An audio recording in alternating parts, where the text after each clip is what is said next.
जय हिंद दोस्तों। स्वागत करते हैं अग्नि क्लासेस पर। आज हम पढ़ने वाले हैं भारत का भूगोल, जिसमें आज हम सबसे पहले चैप्टर रहेगा भारत का सामान्य परिचय। अब सामान्य परिचय में सबसे पहले हम देखने वाले हैं भारत के नामकरण, कि हम जो भारत को है और कौन कौन से नामों से जानते हैं। जैसे कि आपने सुना होगा कि हम भारत को जम्बू द्वीप भी कहते हैं। क्या बोलते हैं? जम्बू द्वीप भी कहते हैं। लेकिन इसको जम्बू द्वीप ही क्यों कहा गया? तो कहा जाता है बौद्ध एवं हिंदू ग्रंथों में कि भाई साहब, पहले भारत उपमहाद्वीप में जामुन के वृक्ष लगा होते थे। किसके वृक्ष लगे थे? जामुन के वृक्ष लगे हुए थे, इसलिए इसे हमने जम्बू द्वीप कहा। लेकिन हमें इसकी जानकारी कहाँ से प्राप्त हुई? तो हमें हिंदू हिंदू एवं बौद्ध ग्रंथों से हिंदू एवं बौद्ध ग्रंथों से हमें जम्बू द्वीप की जानकारी प्राप्त होती है। जैसे कि आप कभी भी कथा करवाते हैं, अपने यहाँ पर रामायण करवाते हैं, तो आपने सुना होगा जब आपके यहाँ पर पंडित लोग आते हैं तो कहते हैं ना कि आर्यावर्ते जम्बू द्वीपे भारतवर्षे विशाल खंडे, कहते हैं ना। और कहते हैं कि भाई साहब अब आप अपनी न्यौछावर दे दीजिए, पंडित जी को कुछ देर चंद दक्षिणा दे दीजिए, बोलते हैं ना। तो वे चीज़ें यहाँ पर दर्शाई गई हैं। अगर हम पूछे भारत को क्या कहते हैं, तो भारत को जम्बू द्वीप कहते हैं। दूसरा अगर हम कहें कि सर भारत को और क्या कहते हैं, तो हम भारत को आर्यावर्त भी कहते हैं। क्या कहते हैं? आर्यावर्त। अब सर भारत को आर्यावर्त क्यों कहा गया? देखो, आर्यावर्त की एक लंबी कहानी है। कहानी यह है कि जो आर्य हैं, कौन है सर? जो आर्य हैं ये करते थे पशुओं को चराने का काम। किसको चराने का? पशुओं को चराने का काम करते थे। अगर हम तुमसे पूछे जो आर्य हैं इनका अर्थ क्या होता है, तो आप कहेंगे सर आर्य का अर्थ होता है श्रेष्ठ, सज्जन, साधु, महान। क्या होता है सर? श्रेष्ठ होता है, श्रेष्ठ होता है, साधु होता है, सज्जन होता है, सज्जन होता है, साधु, महान होता है। ये क्या है? आर्य का अर्थ है। अगर हम इतिहास पढ़ते हैं तो हमें मिलता है कि आर्य का अर्थ क्या होता है? श्रेष्ठ होता है, साधु होता है, सज्जन होता है, महान होता है। और जो आर्य हैं जो पशुओं को चराने का काम करते हैं, तो अगर हम मान लीजिए ये आपकी पृथ्वी है, तो आपका भारत कहाँ पर है? यहाँ पर है। तो उत्तरी ध्रुव से आर्य कहाँ पर आए हैं? भारत में आए हैं। अब उत्तरी ध्रुव से जब भारत में आर्य आए हैं, कहाँ से आए हैं? उत्तरी ध्रुव से। जब आर्य भारत में आए और भारत में ही रहने लगे, तो आर्यों के निवास स्थान होने के कारण आर्यों के निवास स्थान होने के कारण भारत को आर्यावर्त कहा गया। अब जो आर्य लोग हैं इन्होंने भारत में प्रवेश कहाँ से लिया? अगर हम पूछे आर्यों ने भारत में प्रवेश कहाँ से लिया, तो आप बोलेंगे सर आर्यों ने भारत में प्रवेश काराकोरम दर्रे से लिया है। कहाँ से लिया है? काराकोरम दर्रा से। अब अगर पूछे सर जो काराकोरम दर्रा वर्तमान में कहाँ स्थित है, तो आप कहेंगे सर काराकोरम दर्रा वर्तमान के आपके लद्दाख में स्थित है। कहाँ पर स्थित है? लद्दाख में स्थित है। अगर हम आपसे पूछें जो लद्दाख है इसकी राजधानी क्या है, तो लद्दाख की राजधानी लेह होगी। और यह किस नदी किनारे होगी? सिंधु। यह पेपर में आता है कि लद्दाख की अगर हम आपसे राजधानी पूछ दे, क्या पूछते भाई साहब? राजधानी पूछते हैं, तो आप कहेंगे सर लद्दाख की राजधानी लेह होती है और यह सिंधु नदी के किनारे स्थित है। किसके किनारे स्थित है? सिंधु नदी के किनारे स्थित है। तो यहाँ पर हमने भारत के दो नामों को पढ़ लिया। पहला पढ़ा हमने जम्बूद्वीप, दूसरा पढ़ा हमने आर्यावर्त। आगे अगर हम बढ़ते हैं कि सर भारत को और भी अनेक नामों से जानते हैं, तो वास्तव में हम इन्हें और भी नामों से जानते हैं। जैसे कि हम बात करें कि भारत को हम भारत तो कहते ही हैं। अब भारत की क्या भाई सब कथा है, तो भारत के हमें दो प्रमाण देखने को मिलते हैं। कितने प्रमाण मिलते हैं? दो प्रमाण। अगर हम बात करें प्रमाण क्या है, तो अगर ऋग वैदिक काल के अनुसार पढ़े, ऋग वैदिक काल, तो ऋग वैदिक काल में कहा गया है कि जो पहले राजा थे, ऋग वैदिक काल में क्या कहा गया कि जो राजा थे भरत, राजा भरत के नाम पर, ऋग वैदिक काल में कहा है राजा भरत के नाम पर भारत नाम पड़ा। राजा भरत के नाम पर क्या नाम पड़ा? भारत नाम पड़ा। लेकिन अगर हम वायु पुराण के अनुसार कहें, किसके अनुसार? वायु पुराण। तो वायु पुराण कहते हैं कि जो भाई साहब दुष्यंत है, कौन है? राजा दुष्यंत और शकुंतला, राजा दुष्यंत और शकुंतला दुष्यंत और शकुंतला के पुत्र भरत के नाम पर भरत के नाम पर भारत नाम पड़ा। क्या नाम पड़ा? भारत नाम पड़ा। तो अगर हम कहें कि भारत कैसे नाम पड़ा, तो ऋग्वैदिक काल में राजा भरत के नाम पर भारत नाम पड़ा, जबकि वायु पुराण के अनुसार दुष्यंत और शकुंतला के पुत्र भरत के नाम पर भारत पड़ा। लेकिन अगर हम कहें संविधान के अनुसार, क्या संविधान के अनुसार इसका नाम भारत कैसे पड़ा? संविधान के अनुसार जब आप संविधान पढ़ते हैं तो आप देखते हैं कि संविधान में कई भाग हैं। कई भाग कैसे सर? 22 भाग देखने को मिलते हैं संविधान में। जब आप संविधान का भाग 1 देखते हैं, क्या देखते हैं? संविधान का भाग 1, तो भाग 1 में आप देखते हैं अनुच्छेद 1। क्या देखते हैं? भाग 1 में जब आप अनुच्छेद 1 का उल्लेख देखते हैं तो उसमें आपको देखने को मिलता है कि भारत अर्थात इंडिया, क्या देखने को मिलेगा? कि भारत अर्थात इंडिया राज्यों का संघ होगा। भारत अर्थात इंडिया राज्यों का संघ होगा। राज्यों का संघ होगा। अब सर जी राज्यों का संघ शब्द का उपयोग किसने किया? जो राज्यों का संघ है इस शब्द का उपयोग किया है डॉक्टर भीमराव अंबेडकर ने। उनके पास 2 ऑप्शन थे, या तो संघीय शब्द का उपयोग कर सकते थे या संघ का, लेकिन उन्होंने संघ शब्द का उपयोग इसलिए किया कि उन्होंने कहा कि भारत में जो 28 राज्य हैं, 8 केंद्र शासित प्रदेश है, वर्तमान की स्थिति में वे कभी अलग नहीं हो सकते। जैसे कि अगर हम कनाडा के राज्यों की अमेरिका के राज्यों की बात करें तो वहाँ के राज्य अलग हो सकते हैं, स्वयं की पार्टी भी खड़ी कर सकते हैं, स्वयं का संविधान भी बना सकते हैं।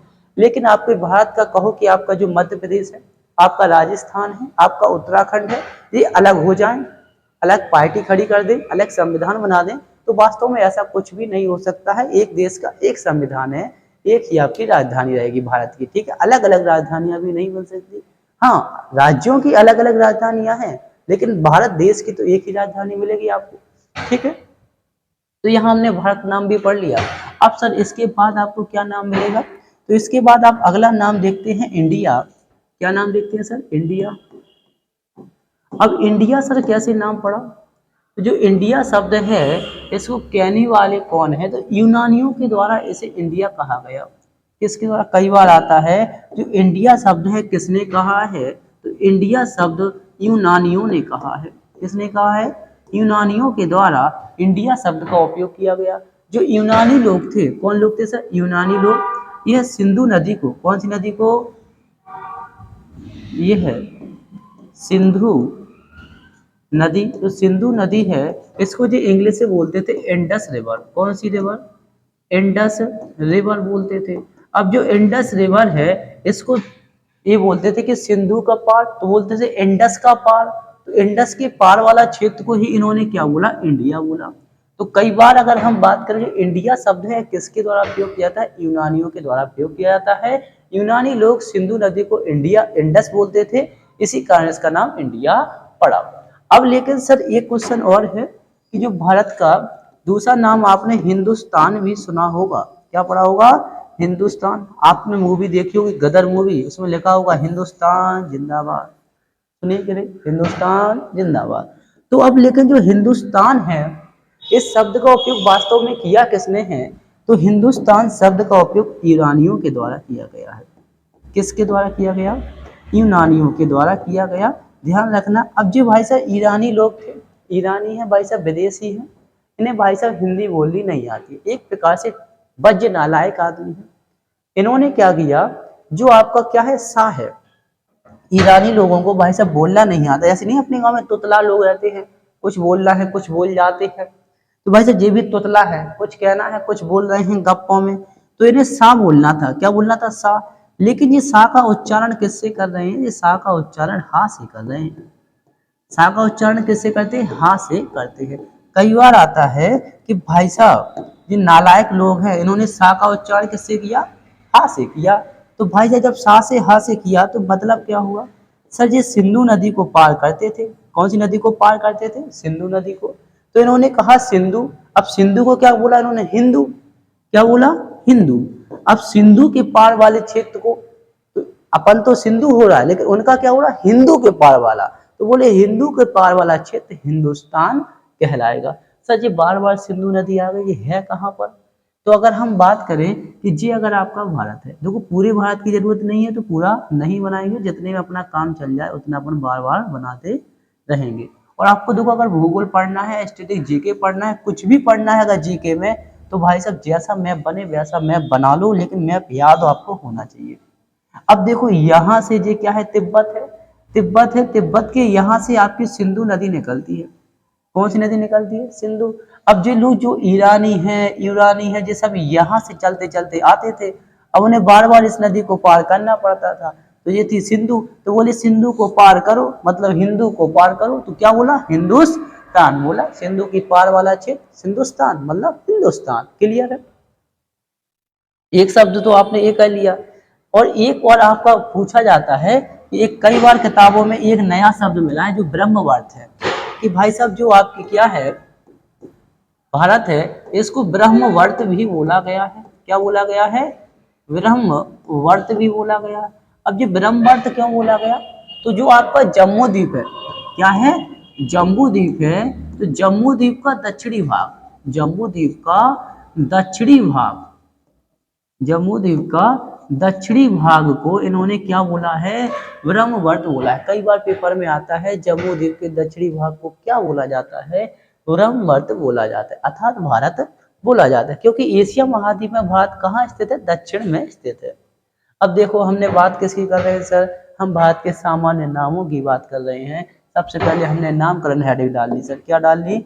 नामकरण आपने हेडिंग डाली। फिर आपने सबसे पहले लिखा क्या सर? जम्मू द्वीप। जम्मू द्वीप को उल्लेख हमें हिंदू एवं बौद्ध ग्रंथों में देखने को मिलता है, और कहा जाता है कि भारतीय उपमहाद्वीप में बहुत संख्या में जामुन के वृक्ष लगा करते थे। दूसरा हमने आर्यवर्त कहा कि आर्यों के निवास स्थान होने के कारण भारत को आर्यवर्त कहा गया। जो आर्य है इनका अर्थ होता है श्रेष्ठ, सज्जन, साधु, महान, और एक और होता है कुलीन। क्या होता है? कुलीन। ये इनके अर्थ हैं। और हम बात करें आर्यों ने भारत में प्रवेश कहाँ से लिया? काराकोरम दर्रे से लिया, जो लद्दाख में स्थित है। लद्दाख की राजधानी लेह है, जो सिंधु नदी के किनारे स्थित है। आगे हम गए तो हमने पढ़ा भारत। तो भारत का अगर ऋग्वैदिक काल के अनुसार राजा भरत के नाम पर भारत पड़ा, लेकिन वायु पुराण कहता है कि दुष्यंत शकुंतला के पुत्र भरत के नाम पर इसका नाम भारत पड़ा। लेकिन संविधान के अनुसार कहें तो भाग 1 के अनुच्छेद 1 में हमें भारत अर्थात इंडिया राज्यों का संघ हमें देखने को मिलता है। जब हम संविधान पढ़ेंगे तब पूरी डिटेल से बात करेंगे। फिर आगे बोले सर इंडिया। तो इंडिया शब्द का उपयोग किसने किया? यूनानियों ने। इसका अपन ट्रिक बना लेंगे कि भाई साहब आई से इंडिया होता है, यू से यूनानी होता है। तो अगर हम इसकी ट्रिक बना दें भाई साहब, क्या बना दें? ट्रिक बना दें, तो आपके क्या बोलेंगे सर? आई से इंडिया और यू से यूनानी हो जाएगा। क्लियर है? अगर हम इसी प्रकार हिंदुस्तान की ट्रिक बना दें, किसकी ट्रिक बना दें भाई साहब? हिंदुस्तान की। तो आप याद कर लेना एच ई, तो एस से हिंदुस्तान हो जाएगा और ई से आपके ईरानी हो जाएगा। क्लियर है? कई बार आता है हिंदुस्तान किसने कहा? ईरानियों ने कहा। इंडिया किसने कहा? यूनानियों ने कहा। बस नदी है सिंधु नदी, उसी को बार बार तोड़ मरोड़ कर ये प्रस्तुत कर रहे हैं। और एक हमें एक नाम और मिला ब्रह्मवर्त, जिसको हम क्या बोलते हैं? जम्मू द्वीप या दक्षिणी भाग। अब हम आते हैं अगले टॉपिक पर। सामान्य परिचय का ही दूसरा टॉपिक आता है आपका उपमहाद्वीप। क्या टॉपिक आता है? उपमहाद्वीप। अब कहें सर जी उपमहाद्वीप क्या होता है? हम उपमहाद्वीप बाद में पढ़ेंगे, पहले हम 3 जो छोटी छोटी सी परिभाषाएं उनको समझेंगे। एक तो होता है महाद्वीप। क्या होता है सर? महाद्वीप होता है। एक आपका सर द्वीप होता है, एक आपका प्रायद्वीप होता है। क्या होता है? प्रायद्वीप होता है। इनको आप पहले समझो। सर महाद्वीप क्या होता है? तो अगर हम बात करें स्थल खंड का ऐसा भूभाग जो चारों ओर से जल से घिरा हुआ हो, लिखना नहीं है बस समझ लो। स्थल खंड का ऐसा बड़ा भूभाग जो चारों ओर से जल से घिरा हुआ हो, उसे हम महाद्वीप बोलते हैं। ठीक है? मान लो कि है आप बड़ा भूभाग है। अभी हम समझाएंगे आपकी भाषा में, पहले किताबों की भाषा सुन लो। दूसरा क्या है? स्थल खंड का छोटा भूभाग जो चारों ओर से जल से घिरा हुआ हो, उसे हम द्वीप कहते हैं। दूसरी परिभाषा। तीसरा है प्रायद्वीप। स्थल खंड का ऐसा भूभाग जो 3 ओर से जल से घिरा हो। 3 ओर से, देखो इस साइड जल होना चाहिए, इस साइड जल होना चाहिए, इस साइड जल होना चाहिए। 3 ओर से जल से घिरा हो, उसे हम प्रायद्वीप कहते हैं। क्लियर, उपमहाद्वीप अभी पढ़ना है हमको। अब सर ऐसे अपनी भाषा में आप भाई साहब मान लो हम भारतीय हैं, हम बाजार जाएंगे। आप बाजार गए तो आप एक कद्दू लेकर आए, क्या लेकर आए? कद्दू। वो कद्दू छोटा मोटा नहीं, अच्छा बड़ा लेके आए, इतना बड़ा कद्दू लेके आ गए। अब कद्दू लेके आए तो अपन ने क्या किया, कहीं छोटा सा तालाब है उसमें कद्दू डाल दिया। जब कद्दू डालेंगे तो पानी में तैरेगा वो, तो उसके चारों तरफ क्या हो जाएगा, जल हो जाएगा। अब अपन ने ये कद्दू लिया, ठीक है, इस कद्दू को पानी में डाल दिया। अब यह बड़ा भूभाग हो गया, तो ये क्या हो गया, स्थल खंड का बड़ा भूभाग, चारों ओर इसकी ओर क्या हो गया, जल हो गया, तो हमने इसको क्या बोल दिया, महाद्वीप। अब इसी कद्दू के बराबर में आप गए एक छोटा सा नींबू ले आए, क्या ले आए, नींबू ले आए, तो आपने यहीं पर एक नींबू डाल दिया। अब नींबू डाला तो वो भी पानी में तैरेगा ऊपर, जब तैरेगा तो इसके चारों ओर भी जल होगा, क्या होगा, जल होगा। तो अब ये बताओ बड़ा ए है कि बड़ा ए है, बड़ा ए है, तो ये क्या होगा, महाद्वीप होगा, क्या होगा, महाद्वीप। स्थल खंड का बड़ा भूभाग जो चारों ओर से जल से घिरा है, महाद्वीप। तो स्थल खंड का छोटा भूभाग जो चारों ओर से जल से घिरा है, वो द्वीप होगा। क्लियर। अब लेकिन प्रायद्वीप, मान लो कि भाई साहब आप किसी नदी किनारे बैठे हैं, कहाँ हो, नदी किनारे बैठे हुए हो, तो आप देखते हो कि आप भाई साहब यह एक स्थल खंड है, आप यहाँ पर बैठे हो, ठीक है। जब भी आप बैठोगे तो आप क्या करोगे, अपने दोनों पैर नदी में लटका दोगे, ठीक है, लटकाओगे भाई, तुम उदमिया हो, पता है, तो मानो तो ही। अब तुम भाई साहब बैठ गए, तुमने दो ही पाँव अपने नदी में लटका गए, डिग डिग डिग करने लगे। तुमने भाई साहब पाँव जैसी नदी में लटका है, तुम देख रहे हैं कि तुम्हारे दो ही पाँव हैं, इसके तीनों तरफन जल हो गया, क्या हो गया, तीनों तरफन जल हो गया, तो यह क्या बन गया, प्रायद्वीप बन गया। जैसे अपना भारत है, तो भारत की जब भी आप ऐसी आकृति देखते हैं कि नहीं, तो यहाँ पर क्या है, अरब सागर है कि नहीं, यहाँ पर बंगाल की खाड़ी है, नीचे हिंद महासागर है, तो जो इतना हिस्सा है इसे हम क्या बोलते हैं, प्रायद्वीप बोलते हैं। क्लियर है। तो हमने महाद्वीप पढ़ा, द्वीप पढ़ा और प्रायद्वीप पढ़ा। इसकी डिटेल आगे जब विश्व का भूगोल पढ़ेंगे तो महाद्वीप कितने होते हैं, 7 होते हैं, महासागर 5 होते हैं, कौन कौन से मोस्ट द्वीप हैं, प्रायद्वीप भी कौन कौन से हैं, इनकी भी बात करेंगे। लेकिन हमें पढ़ना क्या है, हमें तो अभी उपमहाद्वीप पढ़ना है। क्या पढ़ना है, उपमहाद्वीप। तो हम पढ़ेंगे उपमहाद्वीप, स्थल खंड का वह भूभाग जो भौतिक रूप से सुरक्षित हो, मतलब जिसे आपने सुरक्षित नहीं किया है, प्रकृति के द्वारा ही सुरक्षित किया गया हो, उसे क्या बोलते हैं, उपमहाद्वीप। लेकिन हमें कौन सा उपमहाद्वीप पढ़ना है, हमें पढ़ना है भारतीय उपमहाद्वीप। क्या पढ़ना है, भारतीय उपमहाद्वीप, क्योंकि भाई साहब हम भारत के वासी हैं, हम भारत की ही बात करते हैं। हमें भाई साहब इंग्लैंड और पाकिस्तान से क्या लेने देना, अपन तो अपनी भारत की बात करेंगे। तो भाई साहब मान लो कि आपका यह भारत है, ये हमने यहाँ छोटा सा भारत बना दिया आपका, जिससे कि आपका काम चल जाए, ठीक है। मान लेना तो तुम भाई साहब कहो कि नहीं सर जी, तुम मैं अब टेढ़ा बनूं, तो भाई साहब बन दो, तुम सीधा कर लीजिए, ठीक है। जब भारत बन गया, अब भारत की हम बात करें तो देखना यहाँ से लेकर यहाँ तक तुम्हें पाकिस्तान मिलेगा, कौन मिलेगा, दुष्ट दुश्मन पाकिस्तान। ये यहाँ पर आपका पाकिस्तान हो गया कि नहीं हो गया। अब पाकिस्तान के बाद तुम यहाँ देख रहे हो तो आपका अफगानिस्तान होगा, गाना सुना होगा तुमने, अफगान जलेबी भाई साहब, तो ये क्या हो गया भाई साहब, अफगानिस्तान हो गया। यहाँ से लेकर आप चीन चले गए, ये एरिया किसका है, चीन का है। यहाँ से लेकर ये वाला स्थान आपके नेपाल का है, यह स्थान आपका भूटान का है, किसका है, भूटान का है।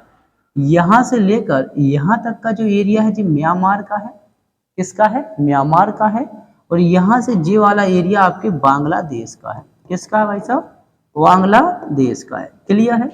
तो अब लेकिन भाई साहब अपन को सुरक्षित क्षेत्र चाहिए, तो सुरक्षित क्षेत्र क्या होगा, तो आप जब भी पर्वतमालाएं पढ़ेंगे तो आप देखेंगे कि यहाँ से लेकर यहाँ तक आपको 2 पर्वत देखने को मिलेंगे, एक तो सुलेमान पर्वत, एक हिंदू कुश पर्वत। कौन सा पर्वत, हिंदू कुश। अब कहोगे सर हिंदू कुश पर्वत हिंदुस्तान में होना चाहिए, तो नालायकों है, हिंदुस्तान में नहीं है, पाकिस्तान में है।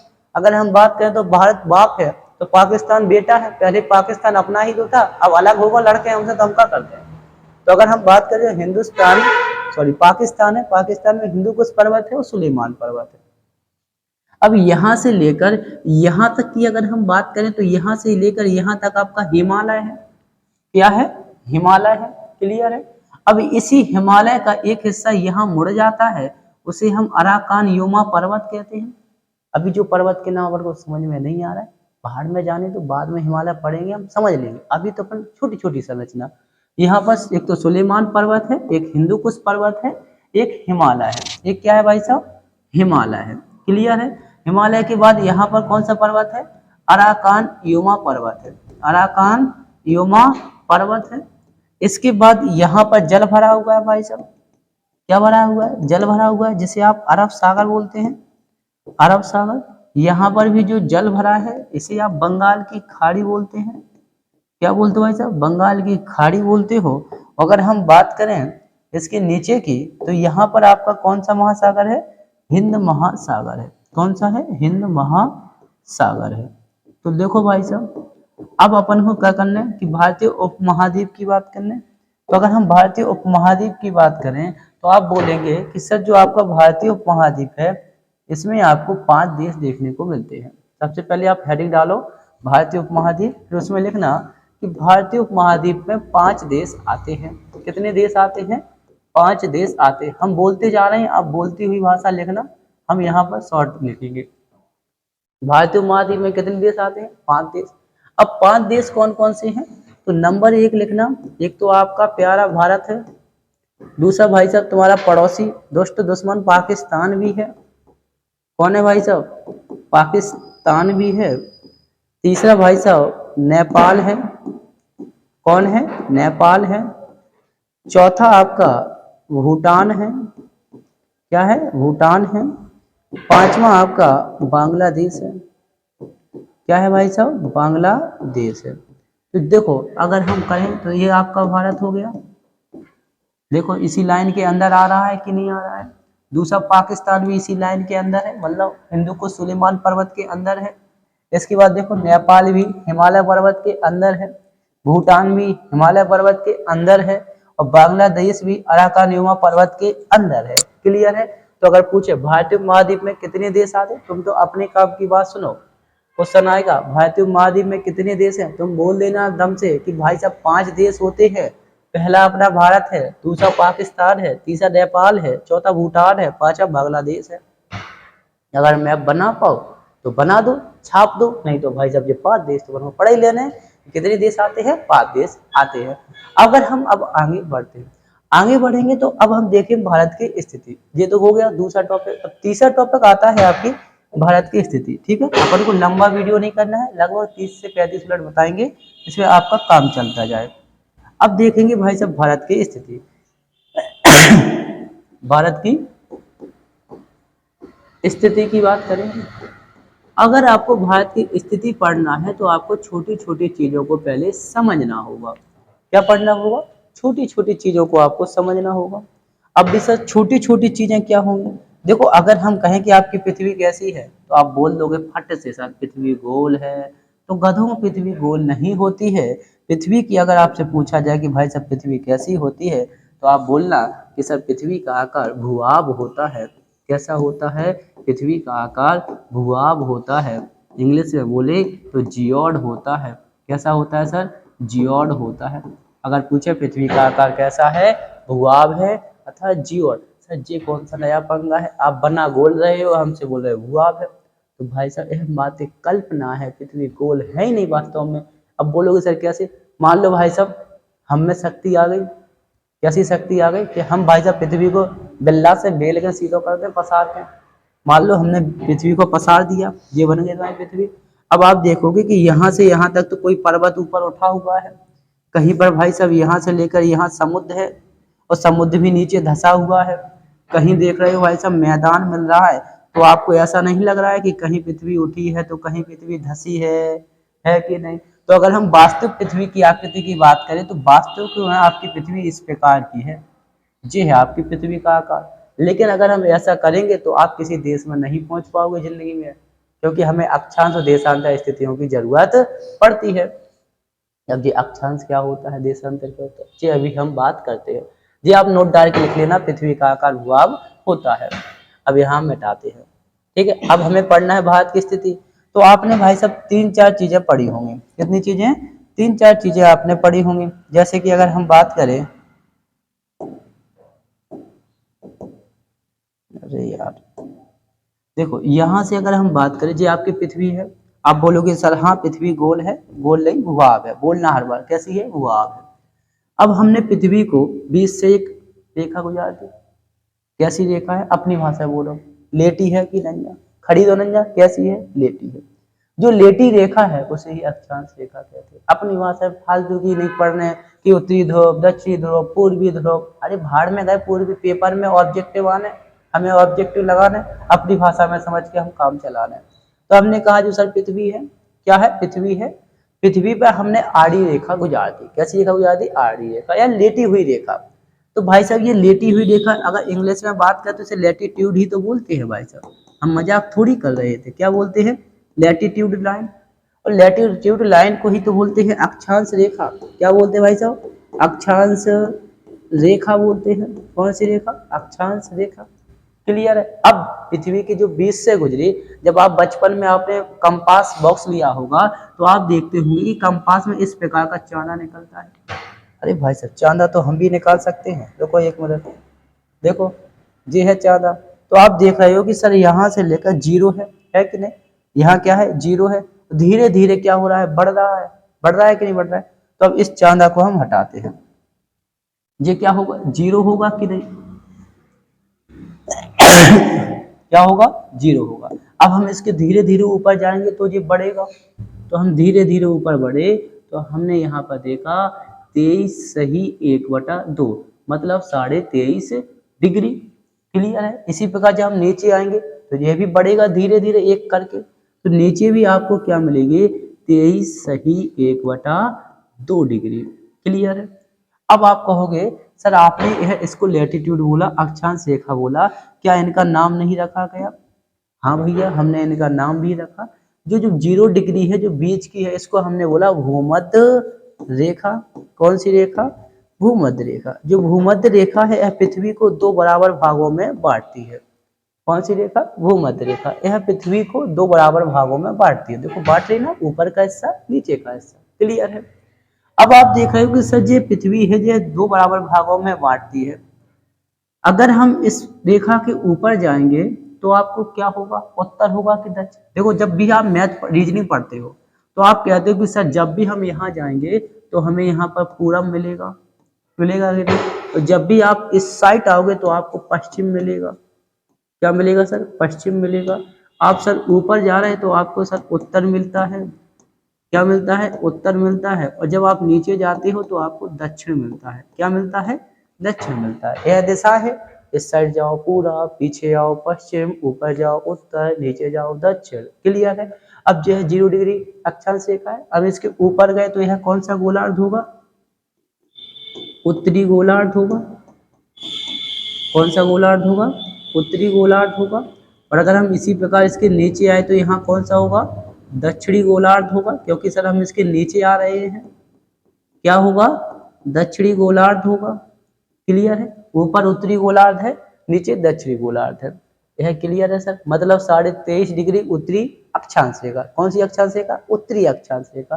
23.5 डिग्री दक्षिणी अक्षांश रेखा। क्लियर है? अब हमने कहा कि सर मान लिया कि ऊपर उत्तर है नीचे दक्षिण है, लेकिन आपने इस 23.5 उत्तरी अक्षांश रेखा का आपने अभी तक नाम नहीं रखा। तो भाई साहब आप मानोगे नहीं, हमने इसका नाम पहले ही रख दिया था। नाम है इसका कर्क रेखा। कौन सी रेखा? कर्क रेखा।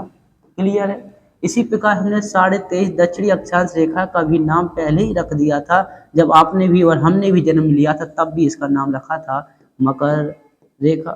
कौन सी रेखा? मकर रेखा। जो बीच में है उसको भूमध्य रेखा बोला, जो ऊपर है कर्क रेखा बोला, जो नीचे है मकर रेखा। सर इतना पंगा क्यों खड़ा कर दिया? जरूरत तो हमें केवल भारत की स्थिति थी, आप विश्व बढ़ाने लगे। अरे भाई साहब आप समझोगे नहीं, पूरी बात यहीं क्लियर हो जाएगी। अब देखो अपना भारत है, अपना भारत यहाँ स्थित है। यहाँ आकृति हम पूरी नहीं बनाएंगे, आधे में अपना काम चल जाएगा। जी क्या है? अपना भारत यहाँ स्थित है। क्लियर है? जब आपका भारत यहाँ स्थित है तो आप बताओ कौन सी गोलार्ध में होगा? बोलो भाई साहब, दक्षिणी में है कि उत्तरी में? बताओ। सामने दिख रहा है, अगर नहीं दिखेगा बस गुम्मा मारेंगे कैमरे से फेंक कर। बताओ भारत कौन सी गोलार्ध में, उत्तर में कि दक्षिण में? कौन से भाई साहब?